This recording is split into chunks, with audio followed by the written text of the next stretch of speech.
He once had been admired.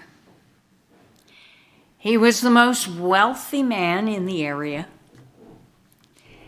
He had believing sons and daughters, and his wife ran an efficient home.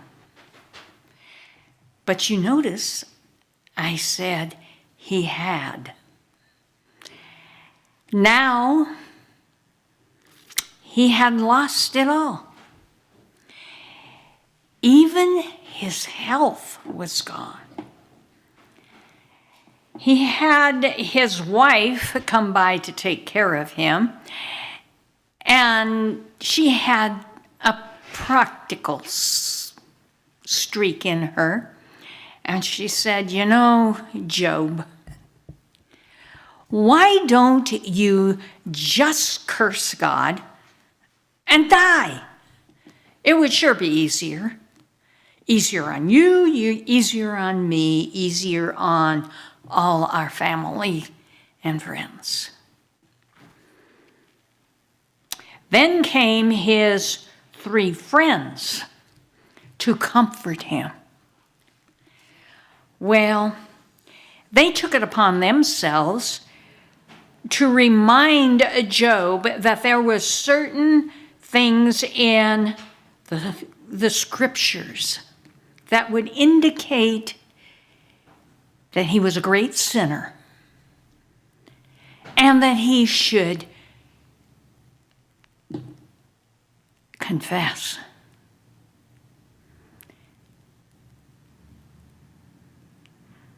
That was hard. God had forsaken him, it seemed. His wife was truly not helpful. And his 3 friends he wished hadn't even dropped by. So how did he end up in this situation?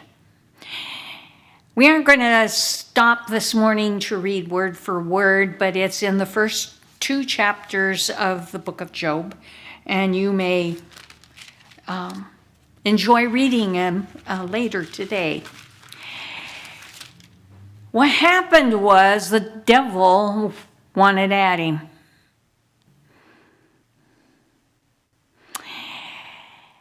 And he knew how to do it.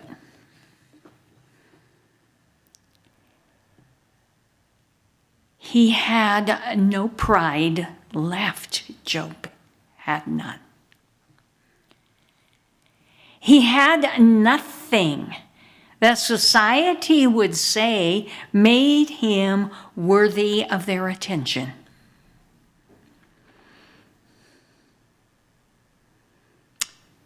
It was one of Satan's traps. And the only thing that kept Job alive was that God had extracted from the devil a promise not to kill Job.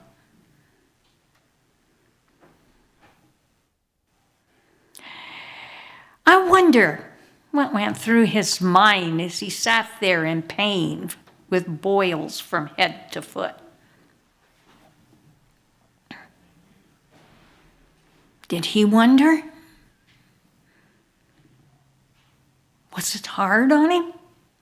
You bet. Satan wanted it hard on him. And he knew exactly how to get to Job. All of these things were so important to his culture. Satan's trap. Have you ever been trapped by this temptation? Have you ever found yourself saying to yourself, "What will people think?"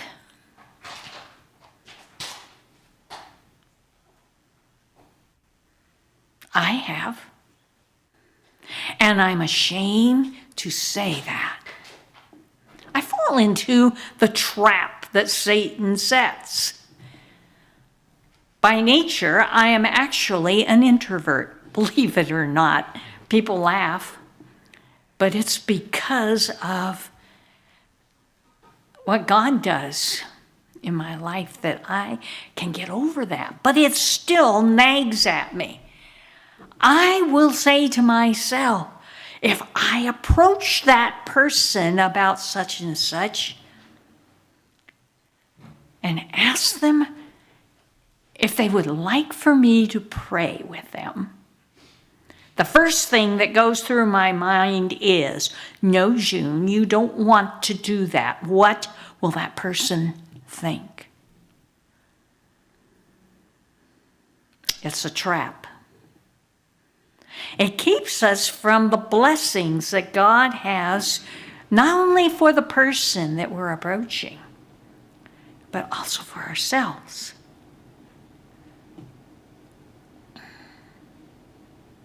Then there is also the temptation with something like this that comes, and that is our desire to maintain a particular appearance.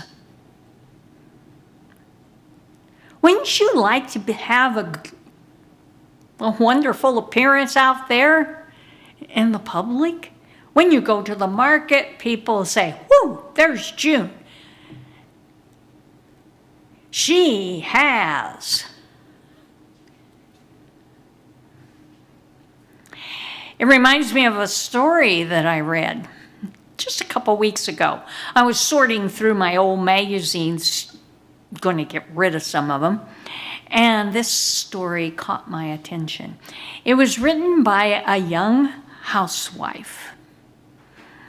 When she and her husband got married, they didn't have much. And so they rented a very small apartment and were saving their money, with the idea that they would be able to eventually buy a nice house. And then, remember what happened in 2008? Everything crashed. And they still had their money. I'm not sure how much of it was left, but they got to shopping around because they had heard that housing was cheap now because of this crash that all of us lived through. And they found the perfect home. In fact, it was so perfect, it was a model home. It was decorated inside and out, the landscape. I saw a picture of it. It was wonderful. Inside, everything was furnished with the best, including china on the dining room table and books in the bookcase. They bought the home. And then began her ordeal. She had an image to live up to now. She cleaned every day. She fixed gorgeous meals for her husband every night. She set the table every night with linen because she had appearances. They had wonderful parties, and when they were all over, she'd kick off her heels and say, "Whoa, I'm going to bed, honey. I'm tired." And little by little, she began to notice these little white things flying around in her house. She called the exterminator, and he informed her that those were moths, and they would devour a lot of things that she felt was important. Well, they lived through the moths, and then there was something else and things started to break, and finally she came to the conclusion that she was living a lie. So now, she says, The living room throw pillows are on the floor. My little boys build forts in the family room. There's dirt in the corners, and I have my sanity.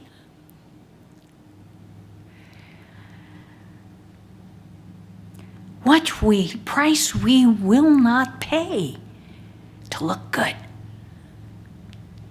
We overspend on cars, on houses, on clothing, on entertainment and trips to the Caribbean, and all kinds of things. And I think that Solomon, of all people, understood this because he wrote about it in our scripture text for this morning. Proverbs 29, verse 25. And we are going to break it down a little bit because we need to talk about some of this. The fear of man bringeth a snare. Wow. Okay, but here's the flip side. But whoso putteth his trust in the Lord shall be safe. Don't have to worry about moths flying around in your house.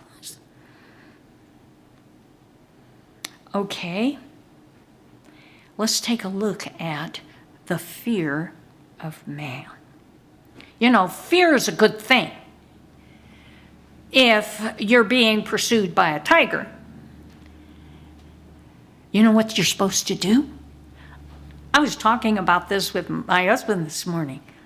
My sister and I had a baby tiger. It was an orphan that my parents took care of. It was harmless, although it did have a deep growl. But we were taught from very young what to do if we were out and there was a tiger on the loose. You play dead and you lay very still. My sister and I used to practice.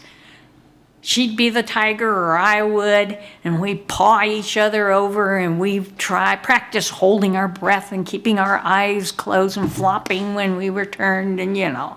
Anyway, what little girls' imaginations can do. But that's not the fear that Solomon is talking about here.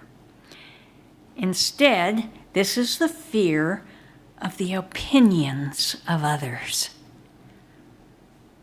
You notice I said opinions, not truths. That's bad enough. But opinions. Have you ever tried to make everybody like you? It doesn't work. You can't. They look at you because of whatever, or they have disparaging remarks, comments, withering looks. Have you ever had a withering look headed your way? It hurts. Derisive laugh, arched eyebrows. Oh, you did you? The pursed lips. You know what I mean. It is the opinions that these folks are communicating to you. Okay, so we're afraid of other people and what they think of us. But what happens if we follow through with our fear? We become, what does it say? It becomes a snare to us. We become ensnared, a captive to the opinions of others.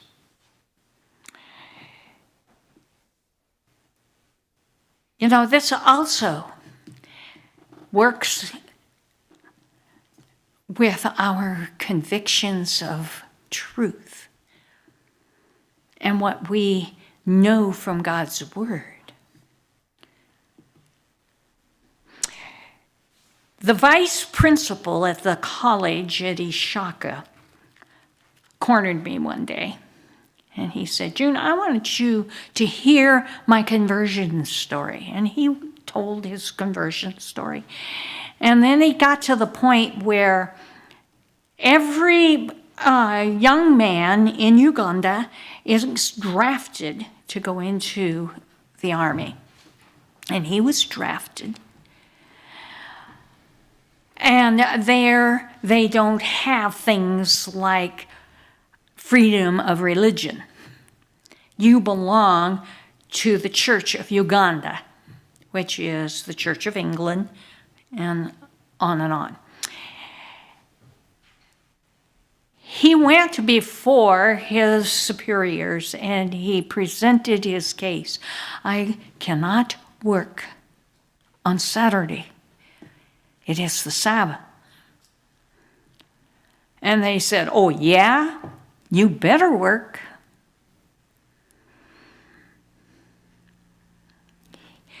He felt afraid.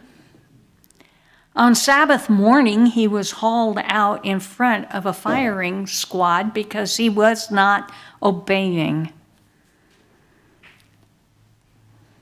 And he knew it was the end. But he was not ensnared. He stood there. And God moved in. A fog developed between him and the gunman. The commanding officer told him, "Fire," and they said, "But sir, I can't see him." You know, they get one shot. And he says, "Okay."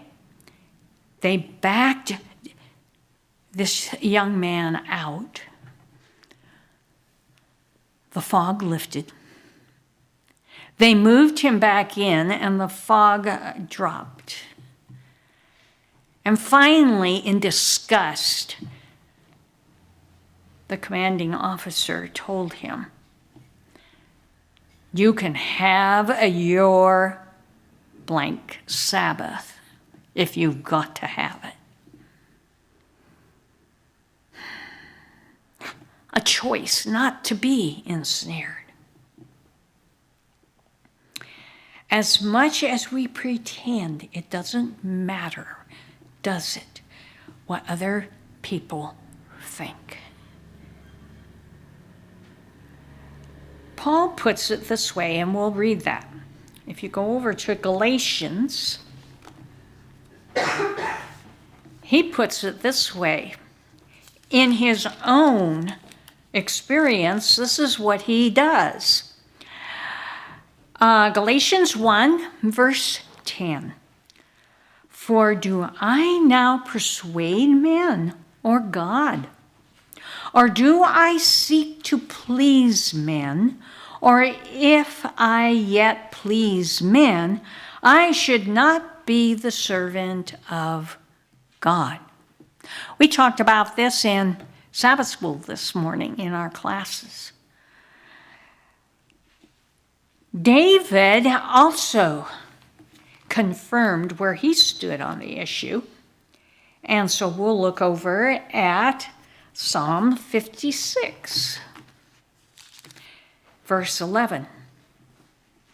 Psalm 56, verse 11. And he makes this declaration: "In God I have put my trust. I will not be afraid what man can do unto me." That's hard. Have you ever stood on your principles and been laughed at? Ridiculed? It is hard. I even had a teacher that picked on another student and then looked at me. I was probably 16 and laughed and wanted me to laugh with her. And it took all the courage I had to turn and walk away. That teacher told a friend of mine several years later, "Oh yeah, that was June. She was the most conceited student I ever had." It hurt, even years later. You know, Peter should have remembered this particular text when he laid face down in a garden, broken-hearted, because he had chosen to become ensnared by a servant girl who accused him of knowing who Jesus was, and that he was one of them. It would have done him a lot of good to have remembered what David had said, that he would not be persuaded by the opinions of others. Now, if we go back to our proverb, and we'll go back there, and we'll look at another section. All right? The fear of man bringeth a snare. Now, the next part. But whoso putteth his trust in the Lord shall be safe.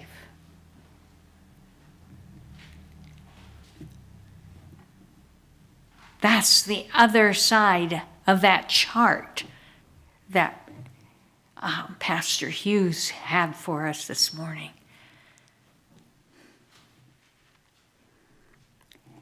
We have a choice. We can make unwise choices and end up ensnared. Or we can stand for what we know is right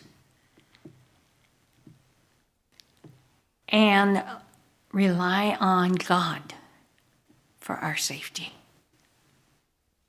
After all, aren't we sons and daughters of a king?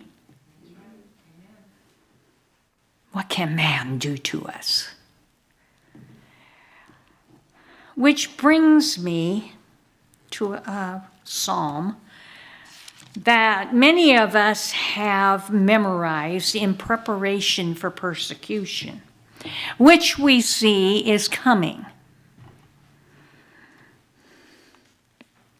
Psalm 91. And we will only read the first 4 verses. The others are just as beautiful. Psalm 91, verses 1 through 4. If you have them memorized, you don't have to look them up. You can just say it. I'm going to read them because when I get in front, my memory goes woof right out the window, okay? So that's why I'm reading. He that dwelleth in the secret place of the Most High shall abide under the shadow of the Almighty. I will say of the Lord, He is my refuge and my fortress. My God, in Him will I trust. Surely He shall deliver thee from the snare of the fowler. All right? Let's just pause there a minute. Where did we see that snare word? Back there in our text this morning. Who's the fowler? I see it. I didn't hear it. The devil. The snare of the devil, the fowler. And from the noisome pestilence he shall cover thee with his feathers, and under his wings shalt thou trust. His truth shall be thy shield and buckler. Okay, I want to ask a question. And I really would like an answer because I'm getting, you need to help me out. Psalm 91, verse 1. Let's go back there. Where is the secret place of the Most High? Don't anybody wait for another to answer. Where is the secret place of the Most High? It's a secret, isn't it? It's wherever God is. Wherever God is. All right. Where should it be? My husband, he's trying to be good and not take over from me, but he's pointing to his heart. That's where God needs to be, right here in our hearts and in our minds. It's our secret place. And because we are abiding in that secret place, we are safe from the snare of the fowler.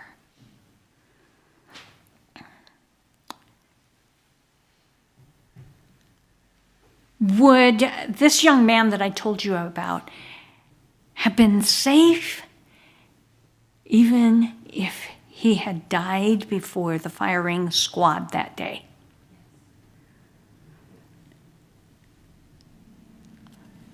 Yes. Yes. He would have. Because where was he? In the secret place of the Most High.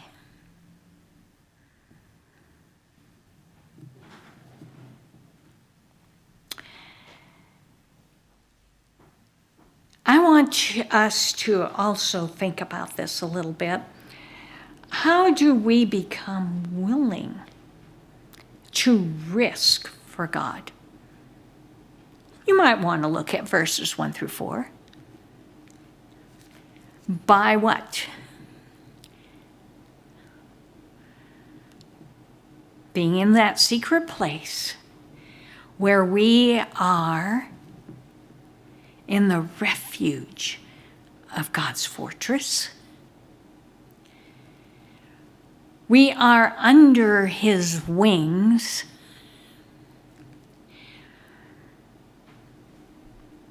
And he will hide us there.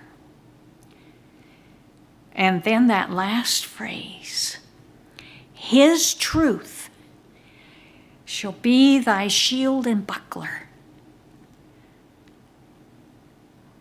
We know what a shield is. You know what a buckler is?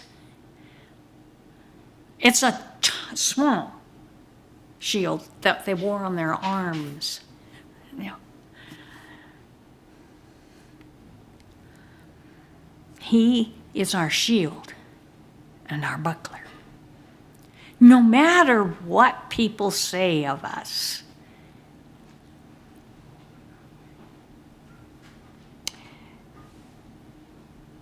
Zacchaeus didn't worry about what people thought of him.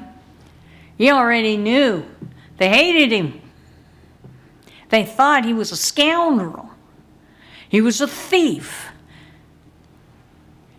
But he knew he must see Jesus. So what did he do? He pushed those people out of the way. And he ran.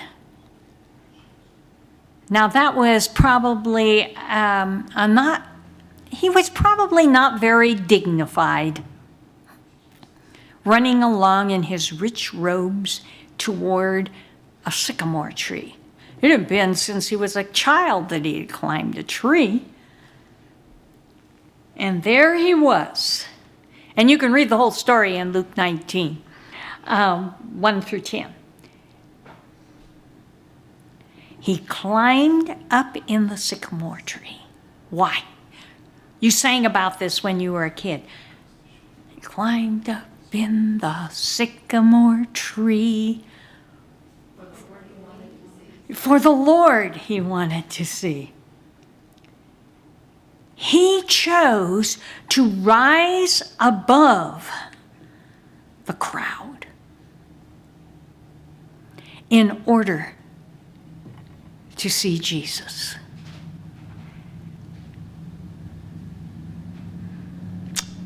I'd like for us to end with a Bible text that means a great deal to me. Psalm 19.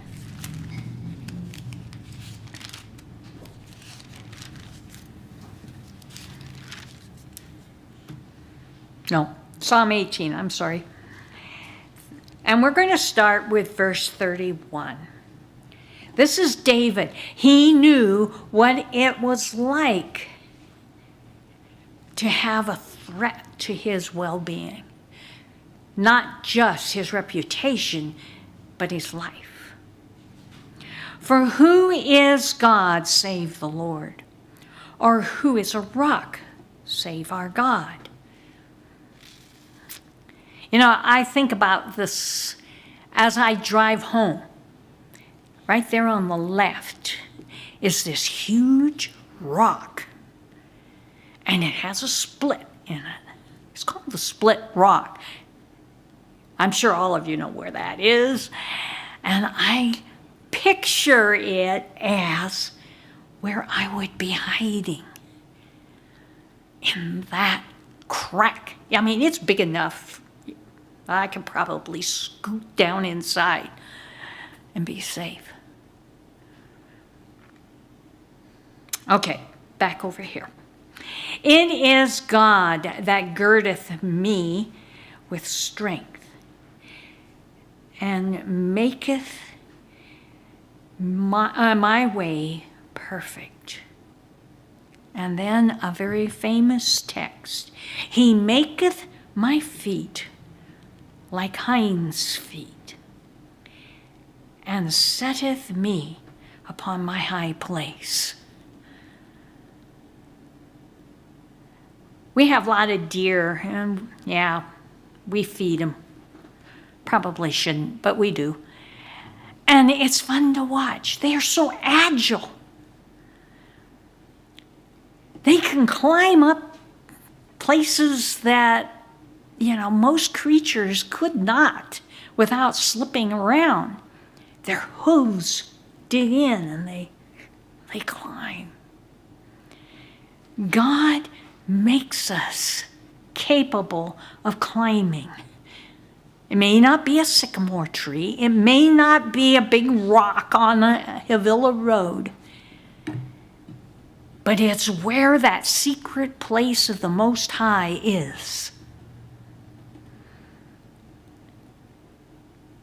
He sitteth me on my high place.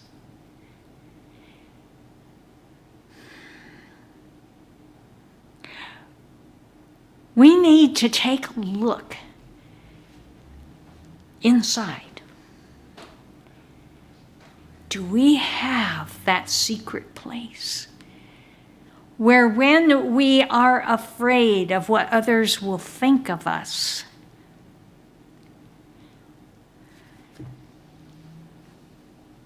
they won't know it, but I'm in that secret place. And I am being held there in the strength of God. And in his strength, I can witness for him. We need to search for the higher ground, high above the crowd. After all, we're sons and daughters of a king. Keep that in mind as we sing our closing song. Hymn number 625, Higher Ground.